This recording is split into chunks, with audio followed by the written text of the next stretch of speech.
This is a ProRevenge story where a coworker harasses someone for having implants, which she only got because she had cancerous cells. She calls her out, reports her to HR for calling her out, and then got her fired instead. It's somewhat of a reverse Uno type of story. So let's jump straight into it. Coworker tried to get me fired over breast implants, so I pulled a reverse Uno card. 4 years ago, when I was 24 years old, my mom died of breast cancer. And as both of my grandmothers had also died of it, I saw a specialist for a screening. I found out I had some cells in one of my breasts that could have turned into cancer at any given moment. I was told I had a few options. Number one, I could have regular screenings every 3 to 4 months until it does develop into cancer. I was told the risk of the cells becoming cancerous was very high due to family history, but it could also potentially never turn, so I'd be getting these screenings for no reason. Option number two, I could get a single mastectomy on the breast with the bad cells, but they need to keep an eye on the other one, so I need regular checkups for the other breast. Or option number three, I could get a bilateral mastectomy and remove all of my breast tissue, basically eliminating the risk. I went for option number three, the bilateral mastectomy. It was admittedly the most drastic option, but after seeing what cancer did to my mom and my grandmothers, I did not want to risk it. I was warned about scarring, but told it should be fairly minor. It wasn't, and I left with 2 huge, pink, jagged scars on either side of my chest, each about 1 inch long and ½ inch wide. This caused me to go into severe depression, where it got to the stage of me not even leaving my flat because I didn't want people to see me. I was throwing out my mirrors and getting physically sick of looking at myself. I went to a therapist who suggested a plastic surgeon. The therapist said they never normally do that, but it was clearly something I was struggling with and I might not ever get over it. And the therapist could see why I struggled with it. Although I'll admit, the therapist did send me to ask about scar reduction. The plastic surgeon suggested a cream, a laser, or implants. The cream did not work. The laser was both expensive and risky, so I went with the implants. My natural boobs were an F cup, so I went with a slightly smaller double D. Since then, my mental health has improved a lot, and I feel a lot better about the way I look. My confidence has gone up, as has my self-esteem. I know I shouldn't put so much into my appearance, but I wasn't exaggerating about these scars. Huge, bright, pink, jagged rays, just really awful to look at, and I hated seeing myself. And now they're nicely hidden away and you can barely feel them. In the present day, I am 28 years old and I work in an office. I'm doing a lot better than I was then. My coworker Jill found out I had a boob job, but not about the cancer thing. When myself and a friend from years before the mastectomy were planning a holiday, and she made a joke about me going on a plane with my implants, and Jill overheard. By the end of the day, the entire office knew I had a boob job, but not why, and 6 people confirmed Jill had told them. Over the next few months, Jill made many jokes and comments about my chest to coworkers when I was in earshot. At one point, saying I had, quote, more plastic than Barbie, and calling me fake in 2 ways. I didn't hear this one myself, but a friend in the office told me Jill had at one point referred to me as a sack of silicone. I don't know what her problem was exactly, but at one point she mentioned the NHS, so I assumed Jill thought that I got my boobs done for free on taxpayer money. I got the mastectomy on NHS, but gone private for therapy and implants. As a side note, the NHS is the National Health Service, a publicly funded healthcare system in England, and one of the 4 systems in the United Kingdom. Apparently, it's the 2nd largest single-payer health system in the world after the Brazilian system. But back to the story. I asked her to stop more than once, but unfortunately the places I talked to her were places like the lift and the women's bathroom where there weren't any cameras, and Jill just kept making comments no matter how often I asked her not to. I wouldn't say it was every single day, but I heard at least 3 comments per week for 3 months. I hit my breaking point when Jill, me, and a few other coworkers were having lunch. I referred to something as being shallow and Jill said, "You know all about being shallow," while gesturing to my chest. I snapped and I said, "Do you know why I have these, Jill? A few years ago, doctors found potentially cancerous cells in my breast tissue. I was advised to get a mastectomy and left with huge, ugly scars on my chest. I went to a therapist who sent me to a cosmetic surgeon who advised me to get implants to hide the scars, and I did just so I could look at myself in the mirror without crying. So maybe next time you want to judge someone for having cosmetic surgery, you should ask them why they had it first." And feeling like that was a mic drop moment, I picked up my food and left. For the rest of the day, I had about 1/3 of the office come up to me and offer support, and the rest tell me that Jill was just joking and I was being a B. I replied that Jill was being a B long before I was. I then got an email from HR saying they wanted to talk to me the following day, and when I called for clarification, they mentioned a hospital hostile work environment. Note, this is apparently an American term and holds little weight in England, but it's what was said over the phone. I knew the person who signed off the email I'd spoken to. Her name was Debbie, and she was Jill's friend in HR, so I was fairly confident who had reported me. I realized that if this was already being sent to HR, I needed as much ammunition as possible, so I went about collecting my information. As Debbie had dealt with me so far, it was safe to assume that she would be the person reviewing the complaint with me, and if that was true, I was truly in a bad spot. However, I vaguely remembered a section of complaints that was in my contract when I first signed with the company. I flicked through the contract and there was a part in the complaint section that said I was contractually allowed to request change of reviewer if I felt my allocated reviewer was biased. It was called an impartial overseer. I photocopied the page and highlighted that part. Then I messaged the people who had offered their support over Facebook and said basically, HR, Human Resources, have asked to see me. Do any of you remember Jill insulting me to your face, and are you willing to write and sign something saying what you heard and when? Not everyone was willing to help, as Jill is somewhat feared in the office due to her befriending Human Resources and management, but about 20 people were willing to help me. I guessed roughly when I asked Jill to stop previously, the 4 asks over the few months. Some timings were easy to guess as they happened over my break or when I'd first arrive at work, and I wrote them all down, along with the rough time of when the lunchroom confrontation happened and a list of names of who was there for that lunchroom confrontation. I got to work slightly early the next morning. I went around to everyone who had messaged me, and most of them had managed to give me a printed and signed letter. Some didn't manage to write one, but no big deal. This isn't exact words as there's 16 letters, but to sum it up, here's the gist. My name is, insert their name here. I work with Jill and the OP.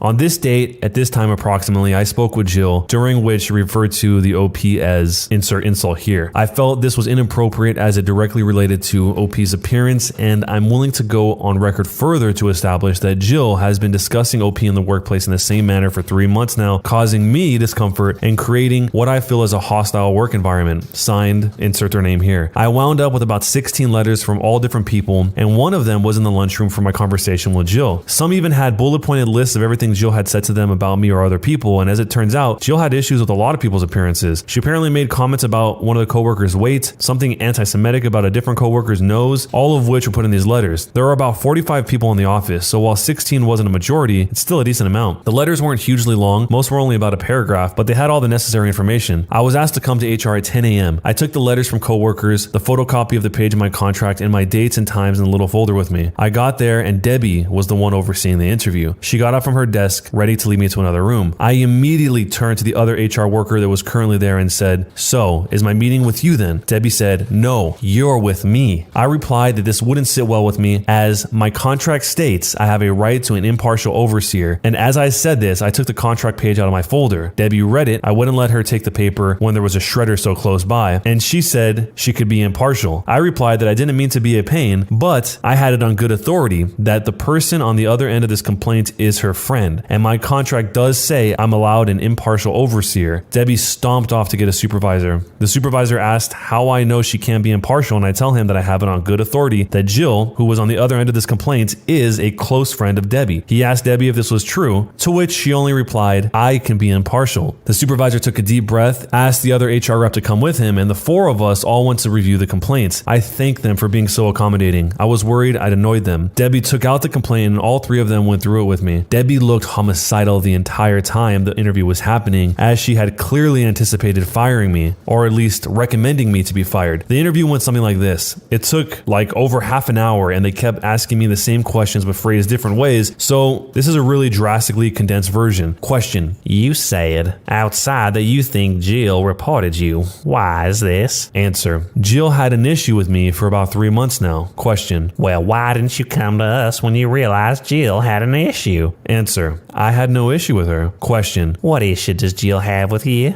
Answer: 4 years ago, a specialist identified potentially cancerous cells in my breast tissue. I had surgery to remove my breast tissue, thereby removing the cells and the risk. After the surgery, I was left with large scars on my chest. I went to a therapist for low self-esteem and depression. The therapist suggested a plastic surgeon who suggested breast implants to cover my scars. All of this is in my medical history, which you have a copy of in my file and have my full permission to review. Jill found out about my breast implants and didn't know about the cancer. Jill had a problem with my breast implants and decided to communicate this problem to our coworkers. Why do you feel this is true? Answer: here are 16 signed statements, all from different coworkers, all testifying that Jill told the entire office that I had breast implants on the day she found out and has since made comments about these implants frequently. They have quotes of what Jill said to them about about it and rough dates and times. Question: rough dates and times? Answer: no one knew this would be escalated to such an extent, so no one really took notes as to when exactly it happened. Question: what event or events do you think directly led to this complaint of harassment? Answer: for me, the harassment began when Jill told everyone about my breast implants without my consent. But as to the complaint against me, it would probably be what happened at about this time yesterday in the lunchroom. Jill made a comment about me being shallow while gesturing to my breast, and I replied, giving her an abridged version of my relevant medical history and ending with a comment about the importance of getting the full story. There are cameras in the lunchroom, so I'm sure you'll be able to find that conversation. I'll admit, I could have handled the situation better, but after 3 months, I felt I had to put my foot down. Here is a list of names of people that were also present. There were 6 people at the table, including myself and Jill. One of those people is also in those letters and has written their account of the conversation and signed it. Question: had you had a conversation with Jill prior to this regarding her comments about you? Answer: several. Spaced out over the last 3 months. Each time I communicated to her that I felt uncomfortable and upset with these comments she was making and that I would appreciate it if she were to stop. Question: to your knowledge, was Jill made aware of your former cancer at any point in this time? Answer: no, it wasn't mentioned in the conversation with my friend she overheard, and I didn't need to tell her because frankly it's none of her business, and I did not feel the need to detail my medical history to a coworker in order to avoid further sexual harassment. The supervisor stands up and says, well, I think we're done here. He shakes my hand and sends me back to my desk, saying that I'd hear from them after they reviewed the evidence, the letters, the CCTV, medical history, and anything they had already, and made a decision on the case. I got back to my desk, pulled up my CV, and prepared to start the job search again. About an hour goes by. Then the person who wrote the letter and was there for the lunchroom conversation gets called in for a meeting with HR. They come back 10-ish minutes later. The other people who were also there for the lunchroom conversation get called in one by one, except for Jill. All of them were gone for about 10 minutes and they come back, find a coworker, and say that HR wants to see them. Then the people who wrote the letters but weren't there yesterday are also called one by one, and each are gone for about 10 minutes, some longer, some shorter, but by 3:30 p.m., it looks like everyone who wrote a letter or was there in the lunchroom has been interviewed. Then, finally, Jill gets called in. She's gone for about 30 minutes and comes back fuming. She glares at me while I work, but I ignore her. At 4:30-ish, Jill gets called into HR again. 5 p.m. rolls around and everyone is either leaving or getting ready to leave when Jill storms back into the office. She glares at me the whole time and packs up her desk. She then starts telling anyone who is willing to listen that I got her fired before shoving her way into the lift. An email comes in from HR and my case is closed. So without all of this documentation, maybe she wouldn't have had this been so open and closed. It's a good thing in this case a lot of people actually stood up and said what was going on instead of just remaining shut, because it seemed like only a small portion of them that were actually in the lunchroom when this happened actually said anything. I think it was 1 out of 6, whereas a lot of the 16 seemed to be carried from other events outside of the lunchroom scenario. But pretty much keeping well documented evidence of all this stuff was the smartest way to go. But it is kind of crazy that they would scrutinize her on the fact that there were rough approximations of when things happen and not exact. I think it would be even more weird if she did have exactly the time and down to the minute of when everything happened, because she probably would have either made that up or was trying to orchestrate this from a long time ago. At least that's how they could interpret that maybe. One of the popular opinions says that paper trails are often the undoing of petty, vindictive people. I've seen it several times in my life, providing said paper trail usually, and it's always satisfying. This one was exceptionally satisfying. Bonus, you can now tell people that your boobs are so magnificent they get people fired. And there's actually an example that someone included where they said paper trails are awesome. It's why I keep a copy of every email sent to me or by me at work. And in the SIA email, it says, "Hi, insert name here. Following our meeting today, I just want to confirm we are on the same page. You want me to insert stupid task here that will impact the company massively if done by insert worst possible method. I'd appreciate a confirmation before proceeding as the development time on this is substantial. Regards, insert name here." I've had bosses try to throw me or the dev team under the bus many times with stuff like, "They didn't tell me it would take 6 weeks of dev time." We didn't. Interesting, because here I have an email saying, as discussed, we estimate the development time on this to be 6 to 8 weeks. Get it in writing, people. Keep meticulous backups, and remember, work friends frequently aren't friends. Also, meeting recap emails are really good to avoid innocent miscommunication as well, so are worth doing as a positive thing anyway. It's a shame that you have to go through all of this just to cover your back instead of actually just working on the thing you got to do. But I mean, if you didn't do stuff like this, then you could be in a situation like the OP here, but one where she didn't have all of this ready to go. As for Jill and the story, I cannot believe that she wouldn't know this would eventually lead to her getting fired. She probably had full confidence that her friend in human resources would cover her back and didn't know about this exception clause where she could petition to have an unbiased person from HR. They probably thought they had this whole thing in the bag, with Jill saying, "Oh good, well I'll call my friend Debbie in human resources and this is a done deal," not realizing how this would all get spun out. And Debbie didn't even answer the question if Jill was her friend. She just kept saying, I can be impartial. So this whole thing was stacked against her. Luckily, the OP knew about this part of the contract, whereas I think a lot of people probably wouldn't have even realized that's an option, or maybe they don't even have that as an option. That might be unique to this specific job. But let me know what you guys would do if you were in this situation. Don't forget to drop a thumbs up, subscribe, and we'll see you in the next one.